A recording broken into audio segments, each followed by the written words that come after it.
Hello viewers, आज के video में हम देखने वाले हैं कक्षा 9वीं का सामाजिक विज्ञान का एंड लाइन टेस्ट। और यही टेस्ट आपका आने वाला है। यहाँ पर आपको कक्षा लिखनी है, इसके बाद यहाँ नाम आएगा, फिर स्कूल का नाम, ठीक है। यहाँ कक्षा, नाम, स्कूल का नाम, यहाँ दिनांक आएगी, जिस भी दिनांक को आपका टेस्ट पेपर होगा। यहाँ पर आपको लिंग लड़का या लड़की पे राइट का निशान लगाना है। इसके बाद देखो ये प्रश्न दे रखे हैं। तो टेस्ट का प्रश्न नंबर पहला है, एक मिल मालिक गेहूं से आटा बनाता है। मिल मालिक अर्थव्यवस्था के किस क्षेत्र से संबंधित है? तो इसका उत्तर है कि मिल मालिक अर्थव्यवस्था के द्वितीय क्षेत्र से संबंधित है। इसके बाद दूसरा प्रश्न है, किसी स्थान और समय विशेष पर वायुमंडलीय दशाओं को क्या कहते हैं? तो इसका उत्तर है किसी स्थान और समय विशेष पर वायुमंडलीय दशाओं को मौसम कहते हैं। इसके बाद तीसरा प्रश्न है, अर्थव्यवस्था किसे कहते हैं? इसके मुख्य भाग कितने हैं? तो अर्थव्यवस्था किसे कहते हैं हम लिखेंगे कि वह प्रणाली या ढांचा जिसके द्वारा लोग अपनी आजीविका कमाते हैं और जीवन यापन करते हैं, उसे अर्थव्यवस्था कहते हैं। तो अर्थव्यवस्था क्या है? वह प्रणाली या ढांचा जिसके द्वारा लोग अपनी आजीविका कमाते हैं और जीवन यापन करते हैं। इसके 3 भाग या क्षेत्रक हैं, प्राथमिक क्षेत्रक, द्वितीय क्षेत्रक और तृतीय क्षेत्रक। इसके बाद प्रश्न नंबर चौथा हम देखेंगे। तो प्रश्न है, राज्यसभा के कितने सदस्य हर 2 वर्ष में सेवानिवृत्त होते हैं? तो इसका उत्तर है राज्यसभा के 1/3 सदस्य हर 2 वर्ष में सेवानिवृत्त होते हैं। राज्यसभा के 1/3 सदस्य हर 2 वर्ष में सेवानिवृत्त होते हैं। इसके बाद प्रश्न नंबर 5वां, यदि संसद को ऐसा कानून बनाए जो संविधान के विरुद्ध हो तो कौन सा अंग उसकी समीक्षा करेगा? तो इसका उत्तर है न्यायपालिका न्यायिक समीक्षा के तहत उसकी समीक्षा करेगी।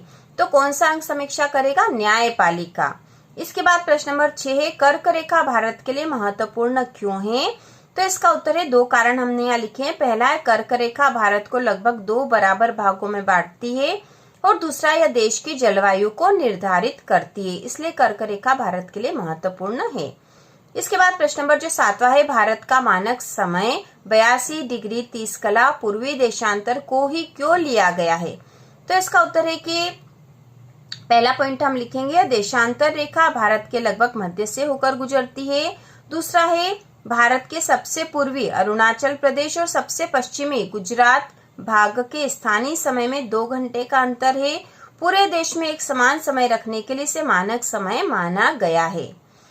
इसके बाद प्रश्न नंबर 8वां देखेंगे, लोकतंत्र में मतदान का क्या महत्व है? तो इसका उत्तर है कि पहला है कि मतदान के द्वारा नागरिक अपनी पसंद के प्रतिनिधियों और सरकार का चुनाव करते हैं, और दूसरा है जनता को देश की निर्णय प्रक्रिया में भागीदार बनाता और सरकार को जवाबदेह रखता है। इसके बाद प्रश्न नंबर 9 है, आदिवासी समाज में दिकू किसे कहा जाता है? स्पष्ट कीजिए। तो इसका उत्तर है, आदिवासी समाज में बाहरी लोगों जैसे व्यापारी, महाजन, जमींदार, ठेकेदार और अंग्रेज अधिकारी को दिकू कहा जाता था। प्रश्न नंबर 10वां हम देखेंगे, और ये 2 नंबर का है, समुद्र के निकट रहने वाले क्षेत्रों में तापमान में कम परिवर्तन क्यों होता है? समझाकर लिखिए। तो इसका उत्तर है कि समुद्र के निकट रहने वाले क्षेत्रों में जल और थल की विशिष्ट ऊष्मा में अंतर के कारण समकारी जलवायु पाई जाती है। जल स्थल की तुलना में धीरे धीरे गर्म होता है और धीरे धीरे ठंडा होता है। इसके कारण दिन के समय समुद्र से ठंडी हवाएं स्थल की ओर और रात में स्थल से हवाएं समुद्र की ओर चलती है। इस प्रक्रिया से समुद्र तटीय क्षेत्रों में दिन और रात के तापमान का अंतर बहुत कम रहता है और मौसम साल भर लगभग एक जैसा बना रहता है। तो यह उत्तर आएगा इसका। इसके बाद हम देखेंगे प्रश्न नंबर 11, भारत और इंडिया नामों की उत्पत्ति कैसे हुई? स्पष्ट कर लिखिए। तो इसका उत्तर है कि भारत नाम की उत्पत्ति प्राचीन काल के महान राजा भरत के नाम पर हुई है। वैदिक काल में भरत एक प्रसिद्ध कबीला ऋग्वैदिक जन भी था, जिसके नाम पर इस देश को भारतवर्ष कहा गया। इंडिया नाम की उत्पत्ति, तो इंडिया शब्द की उत्पत्ति इंडस शब्द से हुई है, जिसे संस्कृत में सिंधु कहा जाता है। यूनानियों और ईरानियों ने सिंधु नदी को इंडस या हिंडोस कहा, जिससे धीरे धीरे इस देश का नाम इंडिया पड़ा। इसके बाद प्रश्न नंबर 12 है, जलवायु को प्रभावित करने वाले कारकों को लिखिए। तो उत्तर है, जलवायु को प्रभावित करने वाले प्रमुख कारक निम्नलिखित है। तो इसमें जो कारक है वो है अक्षांश, भूमध्य रेखा के निकट तापमान अधिक और ध्रुवों की ओर जाने पर तापमान कम होता है। दूसरा है समुद्र तल से ऊंचाई बढ़ने पर तापमान घटता है। तीसरा है समुद्र से दूरी, समुद्र के निकट क्षेत्रों में समकारी और दूर स्थित क्षेत्रों में विषम जलवायु पाई जाती है। तो समकारी जलवायु हमने इसके ऊपर वाले प्रश्न में भी देख ली थी। इसके बाद चौथा है पवन की दिशा और राहत या उच्चावच, पहाड़ों की स्थिति मानसूनी हवाओं को रोककर वर्षा कराने में सहायक होती है। इसके बाद प्रश्न नंबर 13 है मराठा शक्ति के पतन के कारणों को लिखिए। तो मराठा शक्ति के पतन के प्रमुख कारण निम्नलिखित थे। पहला पानीपत का तीसरा युद्ध जो कि 1761 है। इस युद्ध में मराठों की पराजय ने उनकी सैन्य शक्ति और प्रतिष्ठा को भारी आघात पहुंचाया। दूसरा योग्य नेतृत्व की कमी, पेशवा माधवराव की मृत्यु के बाद योग्य और दूरदर्शी मराठा नेताओं का अभाव हो गया। तीसरा आंतरिक कलह और गुटबाजी, मराठा सरदारों सिंधिया, होलकर, भोसले आदि के बीच आपसी प्रतिद्वंदिता और फूट।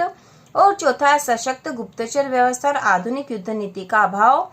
अंग्रेजों की तुलना में मराठों की सैन्य तकनीक और कूटनीति कमजोर थी। तो ये कारण है। इसके बाद प्रश्न नंबर 14 हम देखेंगे धन विधेयक के मामले में किस सदन के पास अधिक शक्ति होती है और क्यों।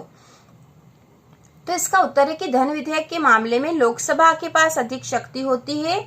लोकसभा भारत की जनता का प्रत्यक्ष रूप से निर्वाचित सदन है। लोकतंत्र में जनता के पैसे पर नियंत्रण का अधिकार जनता के चुने हुए प्रतिनिधियों को ही होता है। धन विधेयक केवल लोकसभा में ही प्रस्तुत किया जा सकता है। राज्यसभा इसे केवल 14 दिनों तक रोक सकती है। यदि 14 दिनों में राज्यसभा इसे पारित न करे तो भी इसे स्वतः पारित मान लिया जाता है। इसके बाद प्रश्न नंबर 15 है धातु के सिक्कों ने वस्तु विनिमय प्रणाली की किन किन समस्याओं को दूर किया, उदाहरण सहित लिखिए। तो इसका उत्तर है कि धातु के सिक्कों के प्रचलन ने वस्तु विनिमय प्रणाली की निम्नलिखित समस्याओं को दूर किया।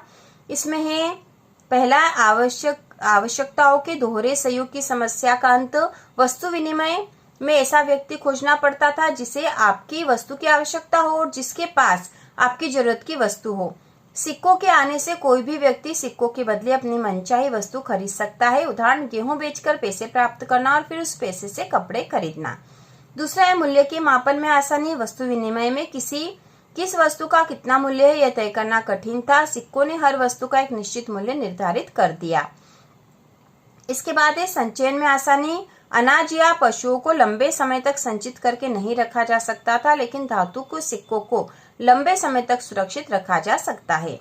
प्रश्न नंबर 16 देखेंगे भारत को कितने प्रमुख भौतिक भागों में बांटा गया, किन्हीं 3 की एक एक विशेषता को लिखिए। तो इसका उत्तर है कि भारत को मुख्य रूप से 6 भौतिक भागों में बांटा गया। उत्तर का पर्वतीय क्षेत्र, उत्तर का विशाल मैदान, प्रायद्वीपीय पठार, भारतीय थार मरुस्थल, तटीय मैदान और द्वीप समूह। 3 भागों की विशेषताओं में हम लिखेंगे उत्तर का पर्वतीय क्षेत्र, यह भारत की उत्तरी सीमा पर एक प्राकृतिक सुरक्षा दीवार की तरह स्थित है और यहाँ से कई 12 मासी नदियां जैसे गंगा, सिंधु निकलती है। दूसरा उत्तर का विशाल मैदान, यह मैदान नदियों द्वारा लाई गई उपजाऊ जलोढ़ मिट्टी से बना है जो कृषि दृष्टिकोण से अत्यधिक उपजाऊ और घनी आबादी वाला क्षेत्र है। और प्रायद्वीपीय पठार में हम लिखेंगे भारत का सबसे पुराना भूभाग है जो खनिजों जैसे लोहा, कोयला, अभ्रक से अत्यंत समृद्ध है। प्रश्न नंबर 17 हम देखेंगे भारतीय संविधान की प्रमुख 4 विशेषताओं को लिखिए। तो इसका उत्तर है भारतीय संविधान के प्रमुख 4 विशेषताएं निम्नलिखित है। पहली है विश्व का सबसे बड़ा और लिखित संविधान। भारतीय संविधान विस्तृत रूप से लिखित है जिसमें मौलिक अधिकार, कर्तव्य और शासन व्यवस्था का व्यापक विवरण है। दूसरी विशेषता संप्रभुता संपन्न, समाजवादी, पंथ निरपेक्ष और लोकतंत्रात्मक गणराज्य। भारत में शासन की शक्ति जनता में निहित है और राज्य का अपना कोई आधिकारिक धर्म नहीं है। तीसरा है संसदीय शासन प्रणाली। भारत में केंद्र और राज्यों दोनों स्तर पर उत्तरदायी संसदीय शासन व्यवस्था को अपनाया गया है। और चौथा है मौलिक अधिकार एवं कर्तव्य। संविधान नागरिकों के सर्वांगीण विकास के लिए 6 मौलिक अधिकार प्रदान करता है और साथ ही उनके कर्तव्यों का भी बोध कराता है। इसके बाद हम देखेंगे प्रश्न नंबर 18 संसद के कितने अंग हैं, इनके कार्यों में अंतर लिखिए। तो उत्तर है कि भारतीय संसद के 3 मुख्य अंग है जिसमें है राष्ट्रपति, लोकसभा और राज्यसभा, ये 3 अंग है। इनके कार्यों में मुख्य अंतर, तो लोकसभा का कार्य देख लेते पहले। ये जनता द्वारा प्रत्यक्ष रूप से चुने गए प्रतिनिधियों का सदन है। वित्तीय मामलों में से सर्वोच्च अधिकार प्राप्त है और मंत्रिपरिषद और प्रधानमंत्री सीधे तौर पर लोकसभा के प्रति उत्तरदायी होते हैं। अब देखेंगे राज्यसभा के कार्य। ये राज्यों और केंद्र शासित प्रदेशों का प्रतिनिधित्व करती है। यह एक स्थायी सदन है जो कभी भंग नहीं होता। यह लोकसभा द्वारा पारित विधेयकों की समीक्षा करती तथा राज्यों के हितों की रक्षा करती है। इसके बाद हम देखेंगे राष्ट्रपति के कार्य। राष्ट्रपति दोनों सदनों द्वारा पारित किसी भी विधेयक पर अपनी अंतिम स्वीकृति देकर उसे कानून बनाते हैं। राष्ट्रपति संसद का सत्र बुलाते और उसे समाप्त करते हैं। प्रश्न नंबर 19 हम देखेंगे, अपने आसपास के 6 प्रमुख व्यवसायों की सूची बनाइए और उन्हें प्राथमिक, द्वितीयक तथा तृतीयक क्षेत्रों में वर्गीकृत कीजिए। तो आपको अपने आसपास के जो 6 प्रमुख व्यवसाय उनकी सूची बनानी है। तो हम यहाँ लिख सकते हैं आसपास के 6 प्रमुख व्यवसाय में खेती, डेयरी या पशुपालन, कपड़ा या कपड़े का कारखाना, बर्तन या फर्नीचर निर्माण, दुकानदारी जैसे किराना स्टोर, बैंकिंग और शिक्षण जैसे शिक्षक। और क्षेत्रों के अनुसार अब वर्गीकरण कर देंगे। तो प्राथमिक क्षेत्र है खेती और डेयरी या पशुपालन, द्वितीय क्षेत्र में आ जाएगा कपड़ा निर्माण कारखाना और फर्नीचर बर्तन निर्माण, तृतीय क्षेत्र में किराना स्टोर और शिक्षक बैंक कर्मचारी मतलब सेवाओं से संबंधित जो क्षेत्र है वह तृतीय क्षेत्र में आता है। इसके बाद प्रश्न नंबर 20 जो कि लास्ट क्वेश्चन है इस टेस्ट का, वह हम देखेंगे, महात्मा गांधी के नेतृत्व में हुए प्रमुख 4 आंदोलनों का नाम वर्ष का उल्लेख करते हुए लिखिए। तो यहाँ पे नाम के साथ हमने थोड़ा सा डिटेल भी लिख दिया, आप समझ सकते हो। महात्मा गांधी के नेतृत्व में हुए 4 प्रमुख आंदोलन निम्नलिखित थे, जिसमें पहला चंपारण सत्याग्रह जो कि 1917 में हुआ था। यह भारत में गांधी जी का पहला सत्याग्रह था जो बिहार के किसानों को नील की खेती के शोषण से मुक्त कराने के लिए चलाया गया था। दूसरा असहयोग आंदोलन जो कि 1920 में हुआ, ब्रिटिश शासन के खिलाफ अहिंसक रूप से सहयोग न करने और सरकारी उपाधियों व वस्तुओं का बहिष्कार करने के लिए आंदोलन शुरू किया गया था। तीसरा है सविनय अवज्ञा आंदोलन या दांडी यात्रा जो कि 1930 में हुई थी। अंग्रेजों के नमक कानून को तोड़ने और उनके अन्यायपूर्ण कानूनों की अवहेलना करने के लिए आंदोलन शुरू किया गया था। और इसके बाद चौथा भारत छोड़ो आंदोलन जो कि 1942 में हुआ था। ब्रिटिश शासन को भारत से पूरी तरह समाप्त करने के लिए गांधी जी ने करो या मरो का नारा देते हुए इस व्यापक आंदोलन की शुरुआत की थी। तो इस प्रकार से हमने पूरा ही टेस्ट आपका हल कर लिया है और यही टेस्ट आपकी एग्जाम में स्कूल में आएगा। तो इसी प्रकार के और वीडियो देखने के लिए, कक्षा 9वीं की संपूर्ण तैयारी करने के लिए चैनल को सब्सक्राइब कीजिए।